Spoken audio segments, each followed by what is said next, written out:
Ram Pothineni double smart movie trailer తో mass rampage అయితే అందించాడు. కానీ ఆ ఒక్కటి అలా చేయకుంటే నెక్స్ట్ లెవెల్ లో ఉండేదని కూడా అనుకుంటున్నారు. సాధారణంగా హిట్ అయిన సినిమాకు సీక్వెల్ తెరకెక్కిస్తున్నారంటే ఆడియన్స్ లో నెలకొనే అంచనాలైతే అంతా ఇంతా కాదు. తొలి పాటుకు మించి సీక్వెల్ పార్ట్ ఉంటుందని ఎగ్జైట్మెంట్ తో ఎదురు చూస్తూ ఉంటారు.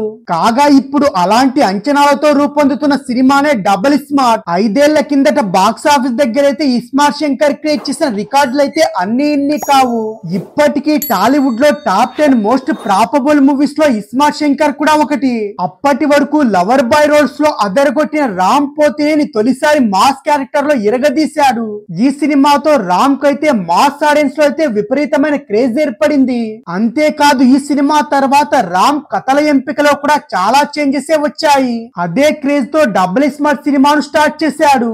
గత ఏడాది జూలైలో సెట్స్ మీదకు వెళ్లిన డబుల్ స్మార్ట్ అయితే బ్యాక్ టు బ్యాక్ షెడ్యూల్స్ లో శరవేగంగా షూటింగ్ కంప్లీట్ చేసుకుని రిలీజ్ కు రెడీ అయిపోయింది.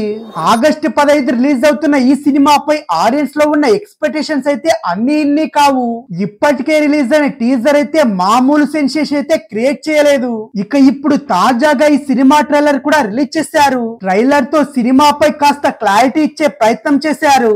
ఇస్మార్ట్ శంకర్ లో సత్యదేవ్ బ్రెయిన్ చిప్ నైతే రామ్ పోతినేని పెట్టుకోగా, ఇక ఇప్పుడు డబుల్ స్మార్ట్ మూవీలో సంజయ్ దత్ పాత్రకు సంబంధించిన మెమొరీ చిప్ నైతే రామ్ పెట్టుకున్నట్టు చూపించారు. అయితే సత్యదేవ్ చనిపోయాక తన బ్రెయిన్ మెమొరీని ట్రాన్స్ఫర్ చేయగా, డబుల్ స్మార్ట్ మూవీలో అయితే బ్రతికుండగానే మెమొరీని అయితే ట్రాన్స్ఫర్ చేశారు. ట్రైలర్ అయితే మరీ అంత ఎగ్జైటింగ్ అయితే లేదు, కానీ పూరి మీద అయితే నమ్మకం పెట్టుకోవచ్చు. లైగర్ తో భారీ దెబ్బతిన్న పూరి ఈసారి ఎలాగైనా మాస్ కంబ్యాక్ ఇవ్వాలని కసితో డబుల్ స్మార్ట్ సినిమా తీశాడు.